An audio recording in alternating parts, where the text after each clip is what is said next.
Europe में यूनान नाम का एक देश है। यूनान में पुराने समय में मिदास नाम का एक राजा राज करता था। राजा मिदास बड़ा ही लालची था। उसकी एक पुत्री को छोड़कर उसे दूसरी कोई वस्तु संसार में प्यारी थी तो बस सोना ही प्यारा था। वह रात में सोते सोते भी सोना इकट्ठा करने का स्वप्न देखा करता था। एक दिन राजा मिदास अपने खजाने में बैठा सोने की ईंटें और अशफियां गिन रहा था। अचानक वहां एक देवदूत आया। उसने राजा से कहा, मिदास, तुम बहुत धनी हो। मिदास ने मुंह लटका कर उत्तर दिया, मैं धनी कहाँ हूँ, मेरे पास तो ये बहुत थोड़ा सोना है। देवदूत बोला, तुम्हें इतने सोने से भी संतोष नहीं है।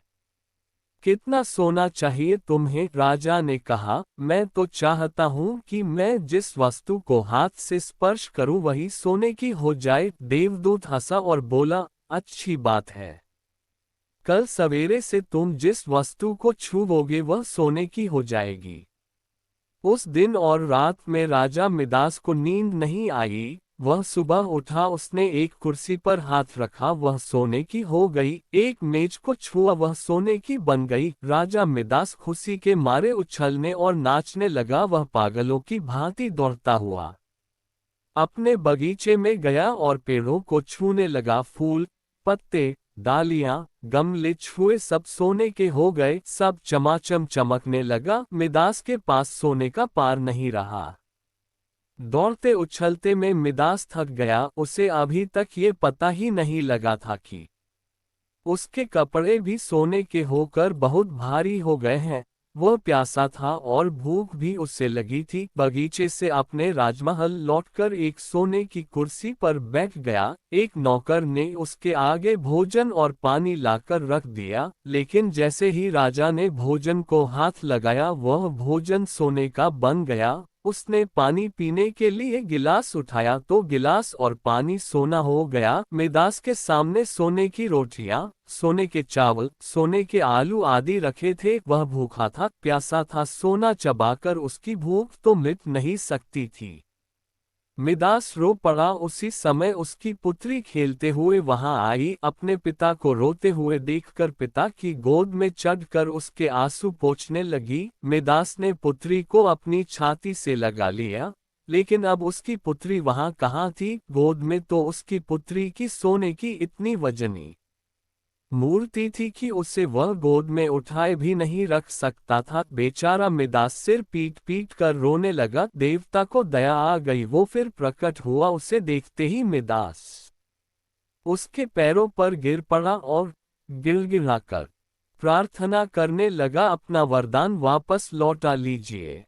देवता ने पूछा, मिदास, अब तुम्हें सोना नहीं चाहिए, अब बताओ, एक गिलास पानी मूल्यवान है या सोना? कपड़ा, रोटी मूल्यवान है या सोना? मिदास ने हाथ जोड़कर कहा, मुझे सोना नहीं चाहिए। मैं जान गया हूँ कि मनुष्य को सोना नहीं चाहिए। सोने के बिना मनुष्य का कोई काम नहीं अटकता, लेकिन एक गिलास पानी और एक टुकड़े रोटी के बिना मनुष्य का काम नहीं चल सकता। अब सोने का लोभ नहीं करूंगा। देवदूत ने एक कटोरे में जल दिया और कहा, इसे सब पर छिड़क दो। मिदास ने वह जल अपनी मेज पर, कुर्सी पर, भोजन पर, पानी पर और बगीचे के पेड़ों पर छिड़क दिया। सब पदार्थ पहले जैसे थे वैसे ही हो गए। कहानी की शिक्षा। दोस्तों, इस कहानी से हमें ये शिक्षा मिलती है कि मनुष्य चाहे कितना भी अमीर और कितना भी गरीब हो, उसे कभी भी लालच नहीं करना चाहिए। अत्यधिक लालच करने से उसके पास जो होता है वह उसे भी गवा देता है। मस्तक पर चक्र। एक नगर में 4 ब्राह्मण पुत्र रहते थे। चारों में गहरी मित्रता थी। चारों ही निर्धन थे। निर्धनता को दूर करने के लिए चारों चिंतित थे। उन्होंने अनुभव कर लिया था कि अपने बंधु बांधवों में धनहीन जीवन व्यतीत करने की अपेक्षा शेर हाथियों से भरे कंटीले जंगल में रहना अच्छा है। निर्धन व्यक्ति को सब अनादर की दृष्टि से देखते हैं। बंधु बांधव भी उससे किनारा कर लेते हैं। अपने ही पुत्र पौत्र भी उससे मुख मोड़ लेते हैं। पत्नी भी उससे विरक्त हो जाती है। मनुष्यलोक में धन के बिना न यश असंभव है। धन हो तो काया भी वीर हो जाता है, कुरूप भी स्वरूप कहलाता है, और मूर्ख भी पंडित बन जाता है। ये सोचकर उन्होंने धन कमाने के लिए किसी दूसरे देश को जाने का निश्चय किया। अपने बंधु बांधवों को छोड़ा, अपनी जन्मभूमि से विदा ली और विदेश यात्रा के लिए चल पड़े। चलते चलते क्षिप्रा नदी के तट पर पहुंचे। वहां नदी के शीतल जल में स्नान करने के बाद महाकाल को प्रणाम किया। थोड़ी दूर आगे जाने पर उन्हें एक जटाजूटधारी योगी दिखाई दिए। इन योगीराज का नाम भैरवानंद था। योगीराज इन चारों नौजवान ब्राह्मण पुत्रों को अपने आश्रम में ले गए और उनसे प्रवास का प्रयोजन पूछा। चारों ने कहा, हम अर्थ सिद्धि के लिए यात्री बने हैं। धनोपार्जन ही हमारा लक्ष्य है। अब या तो धन कमाकर ही लौटेंगे या मृत्यु का स्वागत करेंगे। इस धनहीन जीवन से मृत्यु अच्छी है। योगीराज ने उनके निश्चय की परीक्षा के लिए जब ये कहा कि धनवान बनना तो दैव के अधीन है, तब उन्होंने उत्तर दिया, ये सच है कि भाग्य ही पुरुष को धनी बनाता है, किंतु साहसिक पुरुष भी अवसर का लाभ उठाकर अपने भाग्य को बदल लेते हैं। पुरुष का पौरुष कभी कभी दैव से भी अधिक बलवान हो जाता है। इसलिए आप हमें भाग्य का नाम लेकर निरुत्साहित न करें। हमने अब धनोपार्जन का प्रण पूरा करके ही लौटने का निश्चय किया है। आप अनेक सिद्धियों को जानते हैं। आप चाहें तो हमें सहायता दे सकते हैं, हमारा पथ प्रदर्शन कर सकते हैं। योगी होने के कारण आपके पास महान शक्तियां हैं। हमारा निश्चय भी महान है। महान ही महान की सहायता कर सकता है। भैरवानंद को उनकी दृढ़ता देखकर प्रसन्नता हुई। प्रसन्न होकर धन कमाने का एक रास्ता बतलाते हुए उन्होंने कहा, तुम हाथों में दीपक लेकर हिमालय पर्वत की ओर जाओ। वहां जाते जाते जब तुम्हारे हाथ का दीपक नीचे गिर पड़े तो ठहर जाओ। जिस स्थान पर दीपक गिरे उसे खोदो, वहीं तुम्हें धन मिलेगा। धन लेकर वापस चले आओ। चारों युवक हाथों में दीपक लेकर चल पड़े। कुछ दूर जाने के बाद उनमें से एक के हाथ का दीपक भूमि पर गिर पड़ा। उस भूमि को खोदने पर उन्हें ताम्रमयी भूमि मिली। वह तांबे की खान थी। उसने कहा, यहाँ जितना चाहो तांबा ले लो। अन्य युवक बोले, मूर्ख, तांबे से दरिद्रता दूर नहीं होगी। हम आगे बढ़ेंगे, आगे इससे अधिक मूल्य की वस्तु मिलेगी। उसने कहा, तुम आगे जाओ, मैं तो यहीं रहूंगा। ये कहकर उसने यथेष्ट तांबा लिया और घर लौट आया। शेष तीनों मित्र आगे बढ़े। कुछ दूर आगे जाने के बाद उनमें से एक के हाथ का दीपक जमीन पर गिर पड़ा। उसने जमीन खोदी तो चांदी की खान पाए। प्रसन्न होकर वह बोला, यहाँ जितनी चाहो चांदी ले लो, आगे मत जाओ। शेष दो मित्र बोले, पीछे तांबे की खान मिली थी, यहाँ चांदी की खान मिली है, निश्चय ही आगे सोने की खान मिलेगी, इसलिए हम तो आगे ही बढ़ेंगे। ये कहकर दोनों मित्र आगे बढ़ गए। उन दो में से एक के हाथ से फिर दीपक गिर गया। खोदने पर उसे सोने की खान मिल गई। उसने कहा, यहाँ जितना चाहो सोना ले लो, हमारी दरिद्रता का अंत हो जाएगा। सोने से उत्तम कौन सी चीज है? आओ, सोने की खान से यथेष्ट सोना खोद लें और घर ले चलें।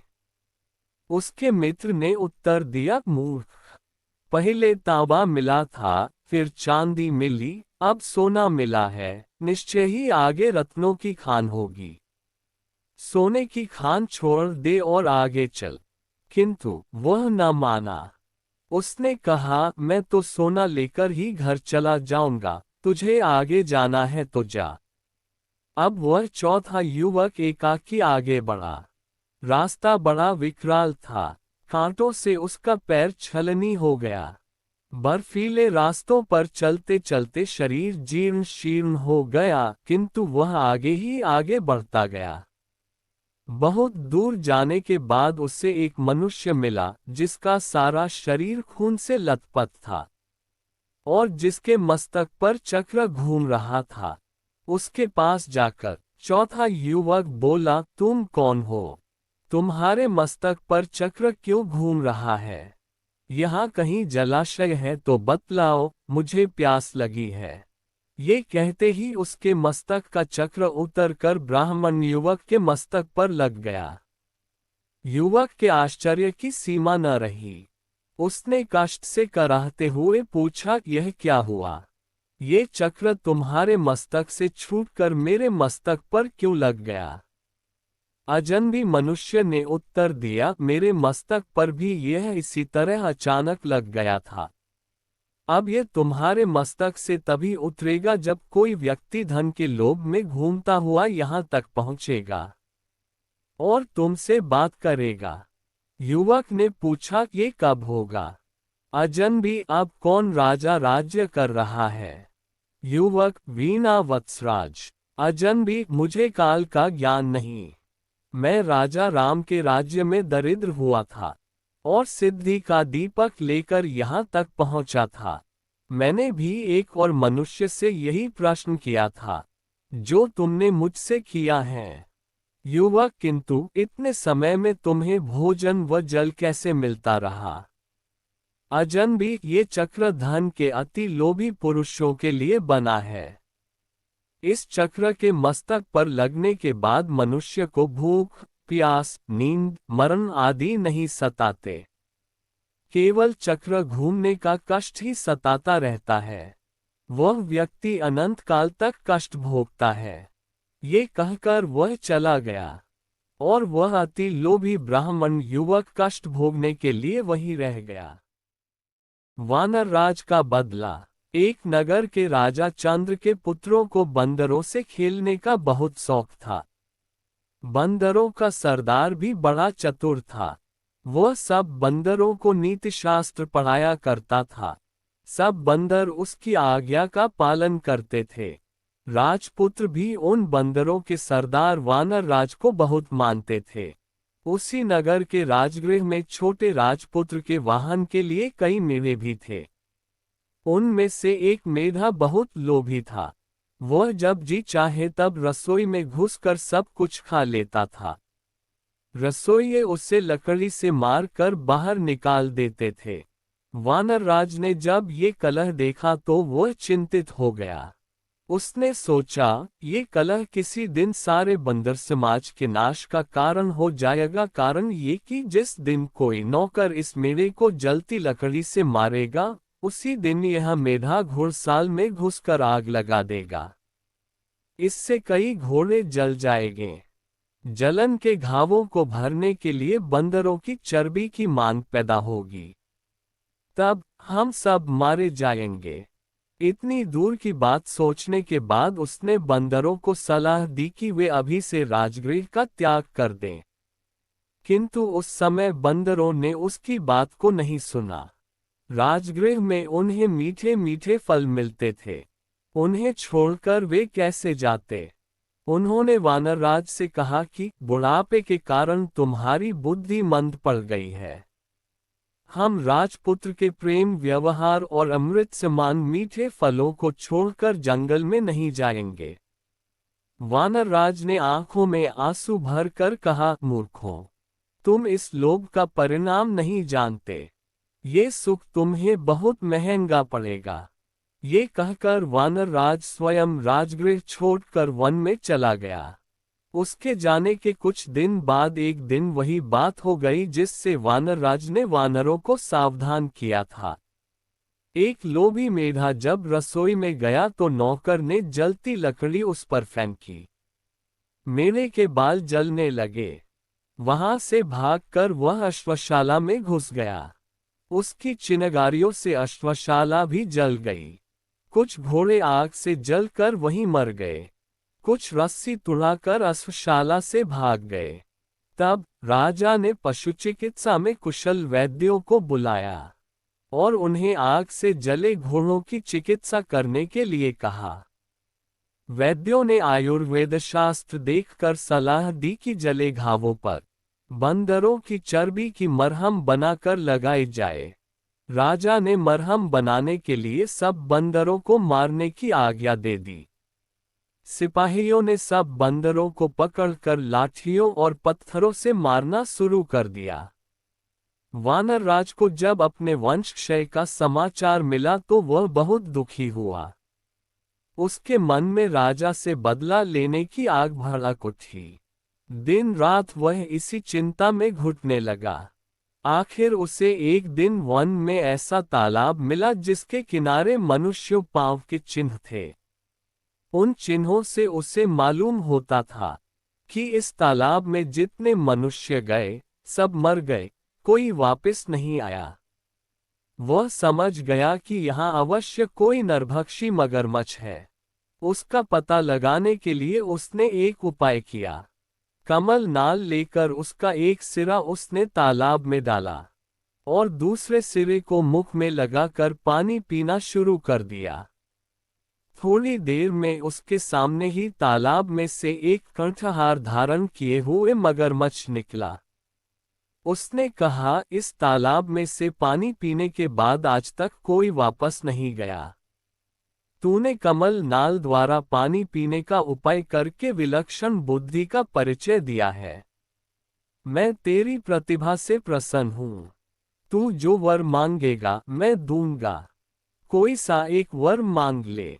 वानर राज ने पूछा, मगर राज, तुम्हारी भक्षण शक्ति कितनी है? मगर राज, जल में मैं सैकड़ों सहस्त्रों पशु या मनुष्यों को खा सकता हूँ, भूमि पर एक गिदड़ भी नहीं। वानर राज, एक राजा से मेरा वैर है। यदि तुम ये कंठहार मुझे दे दो तो मैं उसके सारे परिवार को तालाब में लाकर तुम्हारा भोजन बना सकता हूँ। मगर राज ने कंठहार दे दिया। वानर राज कंठहार पहनकर राजा के महल में चला गया। उस कंठहार की चमक दमक से सारा राजमहल जगमगा उठा। राजा ने जब वह कंठहार देखा तो पूछा, वानर राज, ये कंठहार तुम्हें कहाँ मिला? वानर राज, राजन, यहाँ से दूर वन में एक तालाब है। वहाँ रविवार के दिन सुबह के समय जो डुबकी लगाएगा उसे वहाँ कंठहार मिल जाता है। राजा ने इच्छा प्रकट की कि वह भी समस्त परिवार तथा दरबारियों समेत उस तालाब में जाकर डुबकी लगाएगा, जिससे सबको एक एक कंठहार की प्राप्ति हो जाएगी। निश्चित दिन राजा समेत सभी लोग वानर राज के साथ तालाब पर पहुंच गए। किसी को यह न सूझा कि ऐसा कभी संभव नहीं हो सकता। तृष्णा सबको अंधा बना देती है। सैकड़ों वाला हजारों चाहता है और हजारों वाला लाखों की तृष्णा रखता है। लखपति करोड़पति बनने की धुन में लगा रहता है। मनुष्य का शरीर जराजीर्ण हो जाता है, लेकिन तृष्णा सदा जवान रहती है। राजा की तृष्णा भी उसे उसके काल के मुख तक ले आई। सुबह होने पर सब लोग जलाशय में प्रवेश करने को तैयार हुए। वानर राज ने राजा से कहा, आप थोड़ा ठहर जाएं। पहले और लोगों को कंठहार लेने दीजिए। आप मेरे साथ जलाशय में प्रवेश कीजिएगा। हम ऐसे स्थान पर प्रवेश करेंगे जहां सबसे अधिक कंठहार मिलेंगे। जितने लोग जलाशय में गए सब डूब गए, कोई ऊपर न आया। उन्हें देरी होती देख राजा ने चिंतित होकर वानर राज की ओर देखा। वानर राज तुरंत वृक्ष की ऊंची शाखा पर चढ़कर बोला, महाराज, तुम्हारे सब बंधु बांधवों को जलाशय में बैठे राक्षस ने खा लिया है। तुमने मेरे कुल का नाश किया था, मैंने तुम्हारा कुल नष्ट कर दिया। मुझे बदला लेना था, ले लिया। जाओ, राजमहल को वापस चले जाओ। राजा क्रोध से पागल हो रहा था, किंतु अब कोई उपाय नहीं था। वानर राज ने सामान्य नीति का पालन किया था। हिंसा का उत्तर प्रतिहिंसा से और दुष्टता का उत्तर दुष्टता से देना ही व्यावहारिक नीति है। राजा के वापस जाने के बाद मगर राज तालाब से निकला। उसने वानर राज की बुद्धिमत्ता की बहुत प्रशंसा की। लक्ष्मी नारायण बहुत भोला लड़का था। वह प्रतिदिन रात में सोने से पहले अपनी दादी से कहानी सुनाने को कहता। दादी उससे नागलोक, पाताल लोक, चंद्रलोक, सूर्यलोक आदि की कहानी सुनाया करती थी। एक दिन दादी ने उसे स्वर्ग का वर्णन सुनाया। स्वर्ग का वर्णन इतना सुंदर था कि उसे सुनकर लक्ष्मी नारायण स्वर्ग देखने के लिए हठ करने लगा। दादी ने उसे बहुत समझाया कि मनुष्य स्वर्ग नहीं देख सकता, किंतु लक्ष्मी नारायण रोने लगा। रोते रोते ही वह सो गया। उसे स्वप्न में दिखाई पड़ा कि एक चमचम चमकते देवता उसके पास खड़े होकर कह रहे थे, बच्चे, स्वर्ग देखने के लिए मूल्य देना पड़ता है। तुम सर्कस देखने जाते हो तो टिकट देते हो ना। स्वर्ग देखने के लिए भी तुम्हें उसी प्रकार रुपए देने पड़ेंगे। स्वप्न में ही लक्ष्मी नारायण सोचने लगा कि मैं दादी से रुपए मांग लूंगा, लेकिन देवता ने कहा, स्वर्ग में तुम्हारे रुपए नहीं चलते, यहाँ तो भलाई और पुण्य कर्मों का रुपया चलता है। अच्छा, तुम ये डिबिया अपने पास रखो। जब तुम कोई अच्छा काम करोगे तो इसमें 1 रुपया आ जाएगा, और जब कोई बुरा काम करोगे तो 1 रुपया इसमें से उड़ जाएगा। जब ये डिबिया भर जाएगी तब तुम स्वर्ग देख सकोगे। जब लक्ष्मी नारायण की नींद टूटी तो उसने अपने सिरहाने सचमुच एक डिबिया देखी। डिबिया लेकर वह बड़ा प्रसन्न हुआ। उस दिन दादी ने उसे 1 पैसा दिया। पैसा लेकर वह घर से निकला। एक रोगी भिखारी उससे पैसा मांगने लगा। लक्ष्मी नारायण भिखारी को बिना पैसे दिए भाग जाना चाहता था। इतने में उसने अपने अध्यापक को सामने से आते देखा।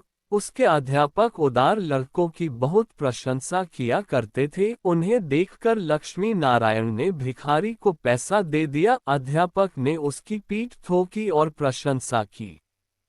घर लौटकर लक्ष्मी नारायण ने वह डिबिया खोली, किंतु वह खाली पड़ी थी। इस बात से लक्ष्मी नारायण को बहुत दुख हुआ। वह रोते रोते सो गया। सपने में उसे वही देवता फिर दिखाई पड़े और बोले, तुमने अध्यापक से प्रशंसा पाने के लिए पैसा दिया था, सो प्रशंसा मिल गई। अब रोते क्यों हो? किसी लाभ की आशा से जो अच्छा काम किया जाता है वह तो व्यापार है, वह पुण्य थोड़ी है।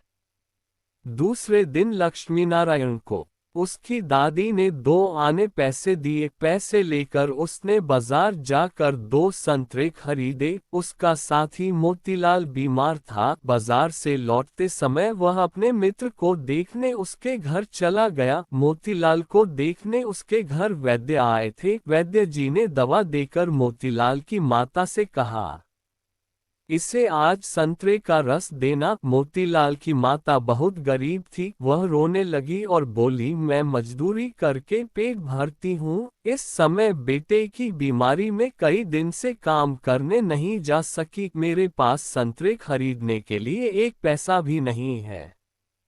लक्ष्मी नारायण ने अपने दोनों संतरे मोतीलाल की मां को दिए। वह लक्ष्मी नारायण को आशीर्वाद देने लगी। घर आकर जब लक्ष्मी नारायण ने अपनी डिबिया खोली तो उसमें 2 रुपये चमक रहे थे। एक दिन लक्ष्मी नारायण खेल में लगा था। उसकी छोटी बहन वहां आई और उसके खिलौनों को उठाने लगी। लक्ष्मी नारायण ने उसको रोका। जब वह नहीं मानी तो उसने उसे पीट दिया। बेचारी लड़की रोने लगी। इस बार जब उसने डिबिया खोली तो देखा कि उसके पहले के इकट्ठे कई रुपए उड़ जाते हैं। उसे बड़ा पश्चाताप हुआ। आगे से उसने कोई बुरा काम नहीं करने का पक्का निश्चय कर लिया।